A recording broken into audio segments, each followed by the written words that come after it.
5 करीबी दोस्त बनते गए दुश्मन। फिर एक के बाद एक 3 हत्याएं। एक समय की बात है, मध्य प्रदेश की गुना की यह मर्डर मिस्ट्री पुलिस के लिए इसलिए भी अबुझ बनती जा रही थी क्योंकि जिस पर वह शक करती उसका मर्डर हो जाता। एक के बाद एक 3 युवाओं की हत्याओं ने पुलिस को सख्ती में डाल दिया और इनका पर्दाफाश करने के लिए उन पर दबाव बढ़ा। एक छोटी सी क्लू के सहारे वह कड़ी से कड़ी जोड़ते हुए हत्यारे तक पहुंचे तो खुद हैरान हो गए। हत्यारा 16 साल से भी कम उम्र का नाबालिग लड़का निकला। पुलिस के मुताबिक हत्यारे को टीवी पर सावधान इंडिया शो देखने का क्रेज था। इस शो को देखकर वो इस कदर क्रूर और निडर हो गया था कि उसको किसी भी वारदात को अंजाम देने में डर नहीं लगता था। गुना शहर में अपराध की यह कहानी पैसे और लालच से जुड़ी है। शहर में एक के बाद एक अपने ही 3 दोस्तों की हत्या करने के मामले में आरोपी बताए गए किशोर के मासूम चेहरे को देखकर कोई भी भरोसा नहीं कर पा रहा कि वो ऐसा कर सकता है। आखिर क्या वजह रही कि 16-17 साल के किशोर ने इतना बड़ा कदम उठाया और अपने साथियों को ही मौत के घाट उतार दिया? पुलिस की कहानी में 2 वजह सामने निकल कर आए। पहली, पैसे के लालच में फिरौती और दूसरा, मां के रिश्तों पर शक। इसके चलते अपराधी की तरह शातिर दिमाग वाले इस नाबालिग ने दोस्तों को मारने की प्लानिंग की। इस पूरी कहानी की शुरुआत में गुना के सिंचाई विभाग में पदस्थ ऑफिस अधीक्षक अंतर सिंह मीना का इकलौता बेटा 17 वर्षीय हेमंत साजिश का शिकार हुआ। घर से सेकेंड हैंड बाइक खरीदने के लिए 40,000 रुपए लेकर निकला था, बाद ही लापता हो गया। दूसरे दिन ही पिता ने महिला पूनम दुबे और उसके नाबालिग बेटे पर शक जताया, लेकिन पुलिस ने इसे गंभीरता से नहीं लिया। पुलिस मान रही थी कि हेमंत समझदार है और वह खुद ही घर से पैसे लेकर आया है। दोस्त की हत्या करके सबूत मिटाने के लिए शव जला दिया। इस तरह गुना पुलिस चौकन्नी हुई जब हेमंत की फिरौती का फोन आया। दरअसल हेमंत से उसके नाबालिग दोस्त ही दगा की। मां और एक अन्य साथी की मदद से हेमंत से 40,000 रुपए छीन लिए और उसका गला और हाथ काटकर हत्या कर दी।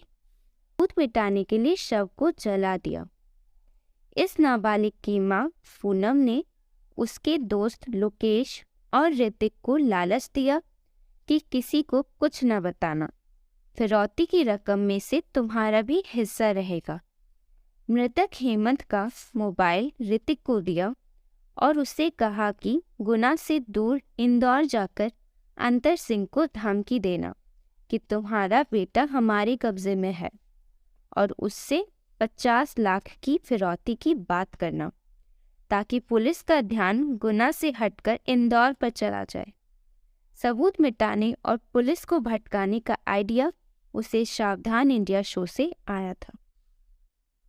इंदौर से कराया फोन, हिस्सा मांगा तो दोनों दोस्तों को मार डाला।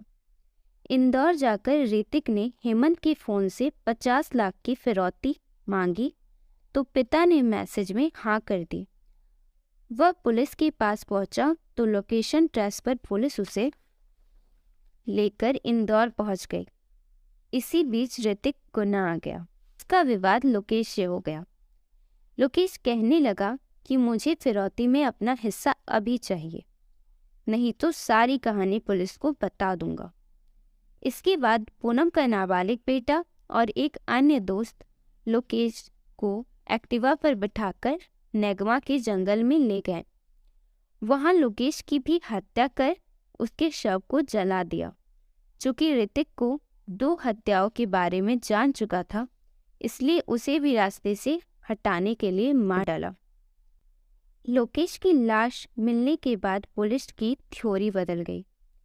टीआई आशीष सप्रे के मुताबिक पहले पुलिस का मानना था इन हत्याओं के पीछे इनके दोस्त लोकेश लोधा का हाथ है, लेकिन लोकेश की भी जली हुई लाश मिलने के बाद पुलिस की थ्योरी बदल गई। लोकेश के बाद ऋतिक का भी शव मिलने के बाद पुलिस को पता चला कि हेमंत की भी हत्या की गई है।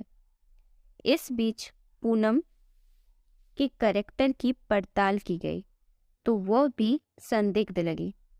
टीआई आशीष सप्रे का दावा है कि ऋतिक का शव मिलने के बाद आरोपियों से कड़ाई से पूछताछ की गई तो इन लोगों ने 3 युवाओं की एक के बाद एक हत्या करना कबूल कर लिया। पूनम, उसके पुत्र और दोस्त को आरोपी बताया गया। इन्होंने कबूल किया कि हेमंत जिस दिन लापता हुआ था उसी दिन 40,000 रुपये छिन गए थे। शातिर पूनम ने अपने बेटे के दोस्त को ऐसे फंसाया। गुना पुलिस के मुताबिक पूनम ने सबसे पहले अपने बेटे के दोस्त हेमंत को फंसाया था। वह उसके घर से जेवर और पैसे भी मंगवाने लगी। हेमंत की मां के झुमके भी उसने ज्वेलर्स राकेश सोनी के यहाँ 25,000 रुपये में गिरवी रख दिए थे। इन्हें पुलिस ने जब्त कर लिया। पुलिस के अनुसार आरोपी पूनम के हेमंत के साथ अच्छी दोस्ती थी। यह बात उसके बेटे को नागवार गुजर रही थी और हेमंत की मौत का एक कारण भी बनी। पूनम ने पुलिस को बताया कि हेमंत की हत्या होने के बाद इसका राज खुल न जाए, इसी कारण से उसके 2 और दोस्तों को भी ठिकाने लगा दिया गया।